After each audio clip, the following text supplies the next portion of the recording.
Hello everyone, welcome back to my channel Trisha's family. কেমন আছো তোমরা সবাই? আশা করি সবাই ভালো আছো, আমিও বেশ ভালো আছি। বাইরেটা খুলে দিলাম, মানে খোলার সাথে সাথে যে একটা হাওয়াটা বেরোলো আসলো না ঘরে, সত্যি মানে এখনই ঠান্ডা পড়া রোদ, সত্যি বলার মতো না। যা গরম মানে কি গরম পড়তে পারে আইডিয়া করে দিচ্ছি। 10টার মতো বাজে এখন, আমি উঠলাম 15 মিনিট হয়তো হলো। 15 মিনিট ব্রাশ ট্রাশ করলাম, আর এই দেখো আমার মাম্মা কই গেল। আমার মাম্মা কই? এই যে আবার ছোনা মাম্মা। তুমি কি খেয়েছো মাম্মা? কি খেয়েছো? বিস্কুট। বিটকুট? হ্যাঁ। বিটকুট খেয়েছো? আচ্ছা, তুমি গুজুগাল। আমাকে কালকে বলছে, মামা তুমি আমার জন্মদিন কেকে বেলুন লাগাবে না? ও হয়তো গুছিয়ে বলতে পারে না কি হ্যাপি বার্থডেতে সবার বেলুন দেখে, যে বার্থডেতে বেলুন ঘরে বেলুন দিয়ে ঘর সাজাও। ওটাতেই বলছে, মা তুমি আমার হ্যাপি বার্থডে কেকে বেলুন লাগাবে না? আমি বলছি হ্যাঁ বাবা, লাগাবো তো বেলুন। মানে বাচ্চারা কত এক্সাইটেড হয় না নিজেদের স্পেশাল ডেকে নিয়ে, ওটা তো বোঝে না। ওরা জানে সবাইকে হ্যাপি বার্থডে টু ইউ করে উইশ করে, ওকেও হয়তো এরকম করে কি উইশ করবে, কারণ ওরকম অ্যাটমসফিয়ার তেমন পাইনি না, বুঝিনি তো, ছোট ছিল তখন। পেলো এর আগের বার প্রথম বছর জন্মদিনটা তাও হয়েছিল, কিন্তু তখন তো একদমই বুঝতো না, হয়তো সেটা মাথায় থাকবে না, ভুলে যাবে। ওই জন্য এই জিনিসটা নিয়েও এতটা এক্সাইটেড। তো চলো আগে চাটা খেয়ে এসি, চায়ের জল বসিয়ে এসেছি, চাটাকে খেয়ে নিই, তারপর তোমাদের সাথে কথা হচ্ছে। বিছানা টিছানা উঠিয়ে ফেললাম, চা খেয়ে দিয়ে চলে এসেছি, চাটা খাওয়া হয়ে গেল। এখন যাব, কয়েকটা কাপড় আছে সেগুলো কাচবো, কাপড়গুলো কেচে তারপরে রান্না বসাবো। কালকে মাকে বলেছিলাম যে আজকে তেমন কিছু হাবিজাবি করবো না, যেহেতু কালকে মুড়িঘণ্ট রিচ খাওয়া হয়েছিল না, তো আমি আজকে বলেছিলাম কি ডাল আর আলু সিদ্ধ এরকম খাবো। তো দেখি চলো, মা যদি বলে অন্য কোনো সবজি করতে তো করবো, নাহলে ডাল আলু সিদ্ধ করবো। যা করবো তোমাদের সাথে শেয়ার করবো। চলো আগে কাপড়টা ফটাফট কেচে আসি।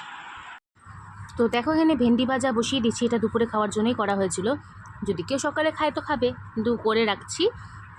আর এদিকে ডাল সিদ্ধ করা আছে, ভেন্ডি ভাজাটাকে ভালো করে নাড়ছে, নাহলে কষ করে থাকলে না খুব বিরক্তি লাগে। আর এদিকে আমার ভাস্তার জন্য মুসুরির ডাল বসিয়ে দেওয়া হয়েছে, ও যেহেতু গ্যাসের প্রবলেম হয় তো ওই জন্য মুগ ডালটা খাওয়ানো হয় না। আর মা এদিকে ভাতটা নামিয়ে নিল, ভাতের ফ্যানটাও গালিয়ে নিল। আর এদিকে আলু সিদ্ধ আর আমাদের মুগ ডাল, আমরা যেহেতু নিরামিষ খাবো, মুগ ডাল আছে কড়া এখানে সিদ্ধ করে রেখেছি, এখনও মানে একটু ঠান্ডা হোক তারপরে ওটা বের করে ফোড়ন দিব। তো চলো ভেন্ডি ভাজাটা আগে ভালো করে নিই, আমার রান্নাবান্না তো আজকে এরকমই। আর আলু সিদ্ধ ওটা দিয়ে পরে শুকনো লঙ্কাতে ভালো করে মেখে খাওয়া হয়েছিল, দারুণ লেগেছে।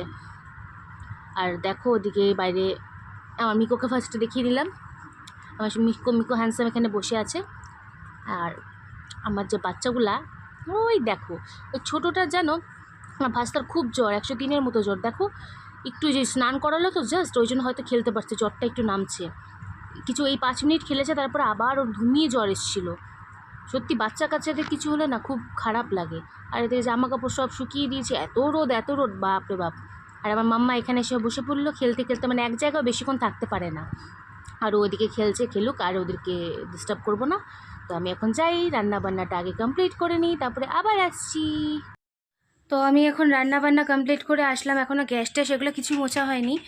রান্নাবান্না কমপ্লিট বলতে আজকে তো সিম্পল রান্না, তোমাদেরকে বলেইছিলাম যে আজকে সিম্পল রান্নাই করব। সেটা ডাল করলাম, আলু সিদ্ধ করলাম, সকালে খাওয়ার জন্য বেগুন ভাজা করলাম, আর ভেন্ডি ভাজা করলাম। ভেন্ডি ভাজাটা দুপুরেই খাওয়া হবে, আর মারা ভেন্ডি সিদ্ধ, মা যেহেতু বেগুন ভাজা খেতে পারে না, তো ওই জন্যই মা ভেন্ডি সিদ্ধ দিয়েছিল ভাতের মধ্যে, তো ওগুলো তো আছেই। আর এত ঘামছি, জানি না তোমরা বুঝতে পারছো কি না,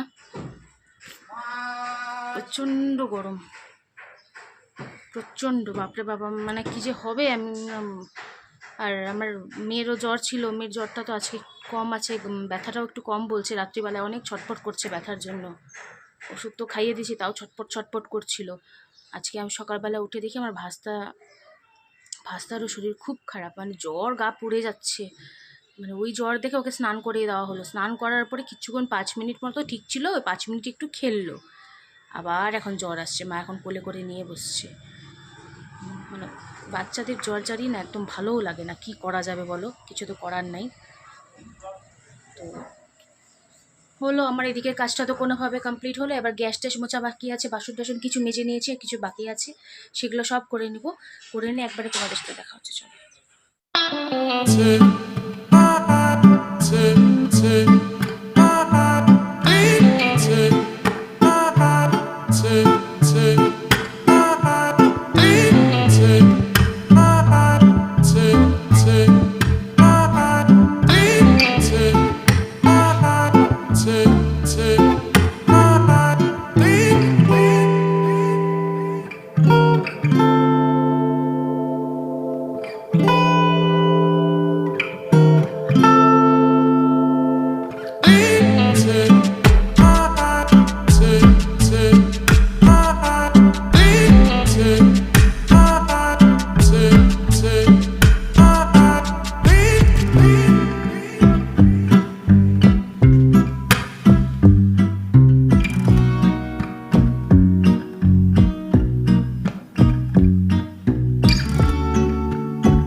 এখন বসলাম একটু কাজকর্ম করে টরে, মানে বাসন টাসন যা ছিল সব মেজে আসলাম।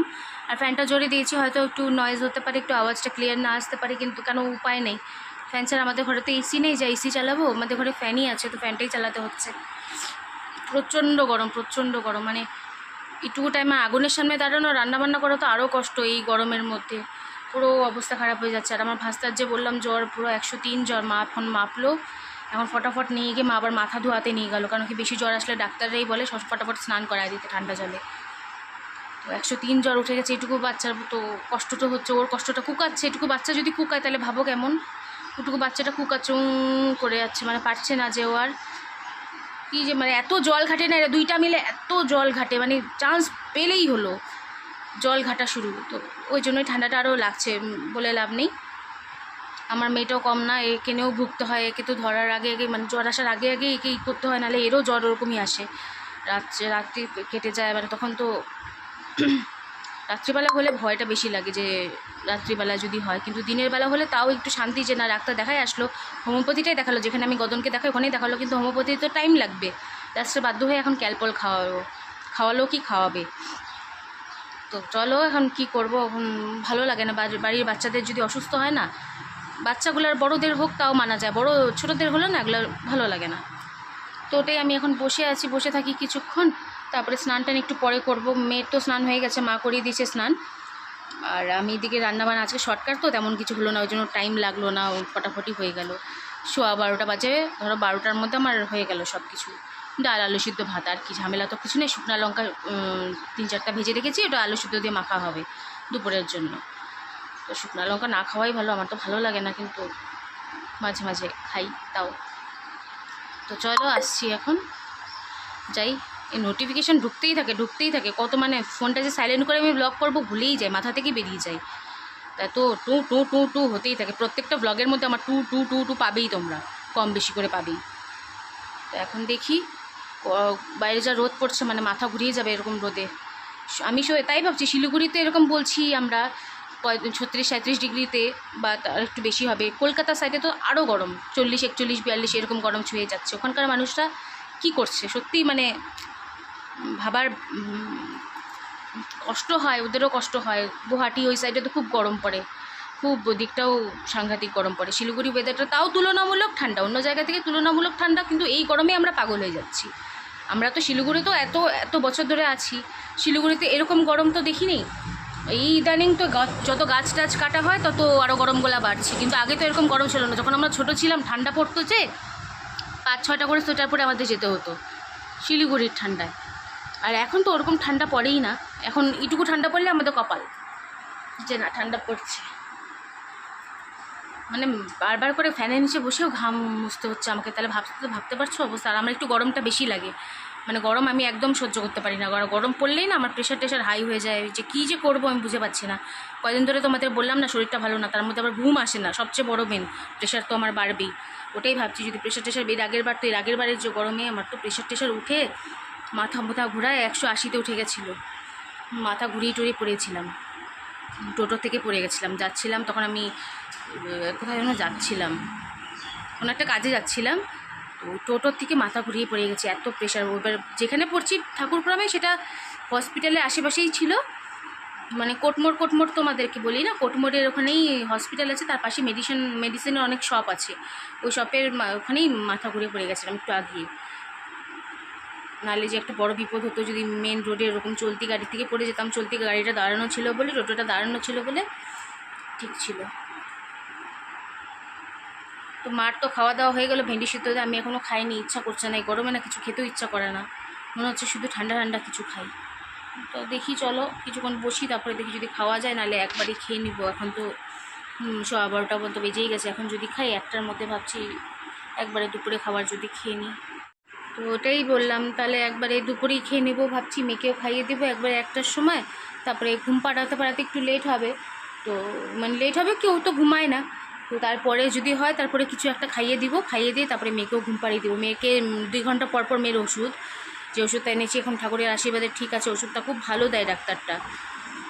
তো এবার জ্বর জারি তো এগুলা ব্যাপার, তো এবার তো একটু টাইম লাগে, সত্যি কথা বলতে সব কিছুর ধৈর্যের ব্যাপার। কিন্তু এরকম জ্বর উঠে গেলে তো কোনো মাই পারবে না চুপ করে বসে থাকতে, তখন মনে হবে যে না, যেটা তাড়াতাড়ি কমে সেটাই হোক।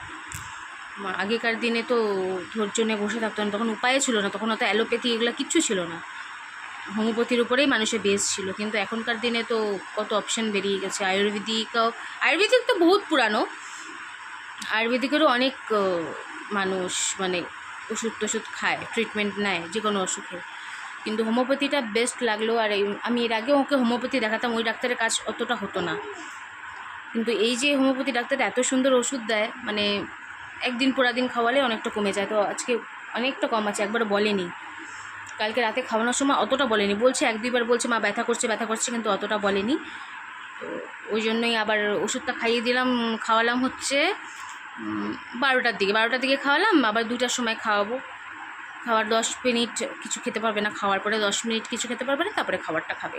তো দেখি, ওকে তো সুজি খাওয়ানো আছে, সকালে সুজি খেয়ে নিছে, এবার 1টার দিকে আমি যদি খেয়ে নিই তাহলে একবারে ওকে খাইয়ে দিব, পরে যদি খায় তো খাবে, যদি আগে ঘুমিয়ে গেল তাহলে খাবে না, যদি একটু পরে ঘুমালো তাহলে কিছু আর একটু ভাত খাইয়ে দিব। চলো, স্নান টান হয়ে গেল, স্নান টান করে এখন আসলাম, গরম লাগছিল, এখন বাজে 1:12, স্নান টান কমপ্লিট হয়ে গেল আমার, এখন খাবো। একবার সকালে তো কিছু খাইনি, একবারে খাবো যাতে দুপুরে আর খেতে না হয়, মেয়েকেও খাইয়ে দেবো একবারে পেট ভরে, আমিও খেয়ে নেবো। তো ক্রিম মেখে নিলাম, খুব না ঘুরতে যেতে ইচ্ছে হচ্ছে, কোথায় যে যাই ভাবছি। দেখি কয়েকটা বান্ধবীকে আমার ফোন করবো, কেউ যদি যায় তাদের মধ্যে রাজি হয় তাহলে তো ভালোই। চলো আগে ফটাফট খেয়ে নিই, একটু খাবারটা খেয়ে নিই, খাবারটা খেয়ে তারপর তোমাদের সাথে আবার দেখা হচ্ছে। তো এই খাওয়া দাওয়া করে চলে এলাম, আমি খেলাম বেগুন ভাজা যে করেছিলাম সকালের জন্য, ওটা দিয়ে খেলাম, আর একটু আলু সেদ্ধ নিয়েছিলাম, অল্প করেই খেলাম, বেশি খেতে ইচ্ছা করছিল না। আর মেয়েরও খাওয়া হয়ে গেল, ওকে ভেন্ডি ভাজা ডাল দিয়ে খাওয়ালাম, তো আর আমার থেকেও 1-2 গরস খেয়েছে। আর এত দুষ্টামি করে না, বললাম না, মানে ওর ঠান্ডা লাগবে না, ওর জ্বর আসবে না, তো কার আসবে বলো, আমাদের আসবে। জল কাটা শুরু করে দিয়েছিল, আমি এদিকে মিকোকে খাওয়াচ্ছিলাম, মিকোকে খাওয়াতে তারপরে দেখি জল ঘাটা শুরু করে দিচ্ছে। মানে মাঝে এত গরম হয় না, মাঝে মধ্যে মনে হয় কি দিয়ে যাচ্ছে সে, এত ভোগে, এত বারবার করে ওকে ভালোভাবে বলি, রাগ করে বলি, বকা দিয়ে বলি, মেরে বলি, কোনোভাবেই শুনবে না, কোনোভাবেই কথাটা কানে ঢুকবে না। হ্যাঁ, যদি মারটা খায় তখন কি ওর কথাটা কানে ঢুকবে, কিছুক্ষণের জন্য থাকবে, ভালোভাবে বললে তো ঢুকবেই না, ভালোভাবে বললে তো ছেড়েই দাও, মানে এরকম টাইপের মেয়ে। ওকে কেউ ভালোবাসবে না, এরপর থেকে কেউ ভালোবাসবে না, ও একাই থাক। ওকে তপু, আমাদের এখানে একটা পাগল আছে, ওর নাম তপুর কাছে গিয়ে দিয়ে আসবো, ও তপুর কাছে জামা কাপড় গিয়ে আমি প্যাক করে দিয়ে আসবো, ও তপুর কাছেই থাকুক। তো এখন যাই, মেয়েকে আগে ঘুম পাড়াই, ঘুম পাড়ানোর পরে তারপরে দেখছি গরমটা বাড়ছে, আমি জানি না যে কীভাবে টিকবো, মানে ঘুমানোও যাচ্ছে না, ফ্যান চালায় কোনো কাজই নেই, ফ্যানের কোনো লাভই নেই, দেখো ফ্যান ফুল স্পিডে ঘুরছে কিন্তু ঘাম আছে, জানি না তোমরা বুঝতে পারছো কিনা, দরজা বন্ধ, পর্দা বন্ধ করে দিয়েছি জানলা, ওই জন্য হয়তো বুঝতে পারছো না। আর এই যে দুষ্টু মেয়ে একটা, দেখো। ঠিক আছে, চলো ওকে ঘুম পাড়িয়ে আসছি। হ্যালো, তো এখন এই 5টার মতো বাজে, 5টা বাজতে 5 মিনিট বাকি। আমি এখন উঠে আসলাম। আজকে মানে শোয়ার সময় অতটা গরম লাগছিল না, কিন্তু তাও মানে মাঝে না কিছুক্ষণের জন্য চোখটা বন্ধ হয়ে এসেছিলো, যেই তারপরে ফোনটা রাখলাম ঘুমানোর জন্য, আর তারপরে ঘুম উড়ে গেল। তো ভাবলাম একটু হয়তো ঘুমানো হবে, ভালো লাগছে না, ঘরে বসে বসেও ভালো লাগে না, একঘেয়েমি আর কত। তো মেয়েও উঠে গেছে, মেয়ে হার্ডলি হলে 1 ঘন্টা ঘুমিয়েছে, 1 ঘন্টার বেশি ঘুমায়নি। ওর ঘুম টুমগুলো এত কম, খাওয়া দাওয়া ঘুম কম, কেন জানি না এত। তো ওটাই, এখন বাইরে বেরিয়ে একটু সুন্দর সুন্দর হাওয়া হচ্ছে আজকে, মানে গরম হলেও হাওয়াটা হচ্ছে।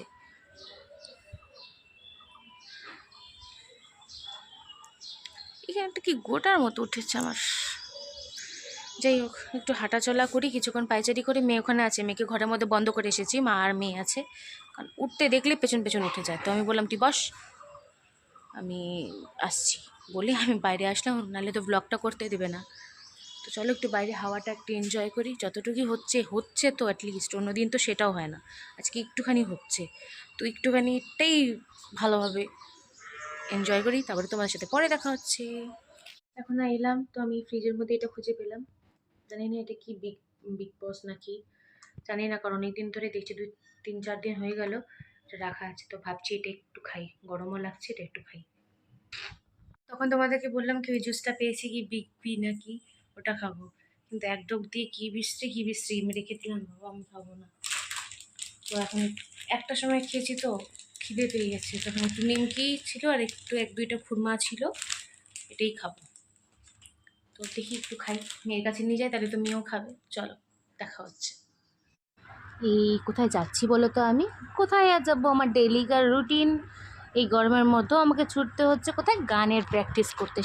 সামনে 25শে বৈশাখ বলে কথা না, তো যেতে তো হবেই, এবার যেহেতু প্রতি বছর করি এবার তো করতে হবে। তো চলো আগে ঝটপট করে বেরিয়ে যাই, তারপরে তোমাদের সাথে আবার দেখা হচ্ছে। এই দেখো বেরিয়েও পড়লাম রাস্তায়, আজকে কোনো লোকজনও তেমন নেই, সব শুনশান হয়ে আছে। চলো টুকুর টুকুর পায়ে হাঁটতে থাকি। আর আমাদের এই বাড়ির থেকে বেরোলাম তো, দেখো আমার ছায়াটাও একটু দেখে নাও। আর ছায়াটা দেখে নিলাম, আমাদের বাড়ির এই পাশেই, মানে এই একটা বাড়ির রাস্তায় ওই যে মোড়টা দেখতে পাচ্ছ, ওই মোড়ের বাড়িটা যে, ওটাই হচ্ছে আমার ছোটো মার বাড়ি, মানে ছোটো কাকার বাড়ি। চলো তোমরা তো দেখতে পারবেই। আর এখানে এরিয়া কুকুরগুলা না, মানে ওখানে কতগুলো কুকুর আছে, আমাদের বাড়ির সামনে কতগুলো কুকুর আছে, ও আমাদের বাড়ির সামনে কুকুর ওদেরকে যেতে পারবে না, ওদেরকে কুকুর এখানে আসতে পারবে না, এত ওদের মানে এরিয়া ডন টাইপের হয় না, কুকুরগুলো নিজেদের রাজত্ব বানিয়ে নিয়েছে। হ্যালো, ওরা তো বলতে পারে না, না ওদের মতো ভালো প্রাণী আর হয় না। ওই যে দেখো দুটো উপরে লাইট জ্বলছে না ঘরে, ফ্ল্যাটের মধ্যে, ওটাই আমার ছোটো মার ফ্ল্যাট। দেখতে দেখতে চলে আসলাম নিচে, তালা ছোটো মা উপর থেকে চাবি দিল, আমি নিচে তালাটা খুললাম, খুলে এখন সিঁড়িতে উঠছি। এই যে সিঁড়িতে উঠে যে তুমি ঘরগুলো দেখতে পাচ্ছ, এখানে কিন্তু কেউ থাকে না, এটা হচ্ছে ভাড়া দেওয়ার জন্য রাখা হয়েছে, বা এখন দেরি আছে, কোনো অফিস টফিস ভাড়া দিবে। আর এটা এখনও মানে কমপ্লিট হয়নি ভেতরেরটা, আমাদের কোনো অনুষ্ঠান হলে এখানেই হয়। এই যে আমি উপরে উঠে যাচ্ছি, এরপরে যেটা ফ্লোরটা আসবে সেটাই হচ্ছে আমার ছোটো মার ঘর। এই যে চলে আসলাম, তো চলো আগে ঝটপট করে কি প্র্যাকটিসটা করে নিই, তারপরে তোমাদের সাথে দেখা হচ্ছে। টাটা। হ্যালো, তো আমি চলে এসেছি ঘরে, তো এখন হচ্ছে 9:45 মতো বাজে, 8:45 বাজে। ঘরে চলে এলাম, আজকে আরও যারা প্র্যাকটিস করা ছিল ওরা আসেনি, ওই জন্য অনেকক্ষণ বসেছিলাম আমি, আমার প্র্যাকটিস তো যাওয়ার পরপর হয়ে গেল, আধা ঘন্টার মধ্যে তো হয়ে গেছে আমাদের প্র্যাকটিস। তারপরে ছোটো মা একটু চা করে দিল, চাটা খেলাম, খাওয়ার পরে ওরা আসলো না, ওরা বলেছিল 8টার সময় আসবে, তো আমি 8:30 পর্যন্ত বসলাম, বসার পরে আসলো না যখন চলে আসলাম, কী করবো আর ওখানে থেকে। তো চলো আজকের ব্লগটা আমি এই পর্যন্তই রাখছি, কালকে একটা নতুন ব্লগের সাথে তোমাদের সাথে দেখা হবে। আর যদি আমার ভিডিওটা ভালো লাগে থাকে প্লিজ লাইক কমেন্ট শেয়ার করতে একদম ভুলো না, আর হ্যাঁ প্লিজ চ্যানেলটাকে সাবস্ক্রাইব করে নিও। Tata, bye bye, see you, good night.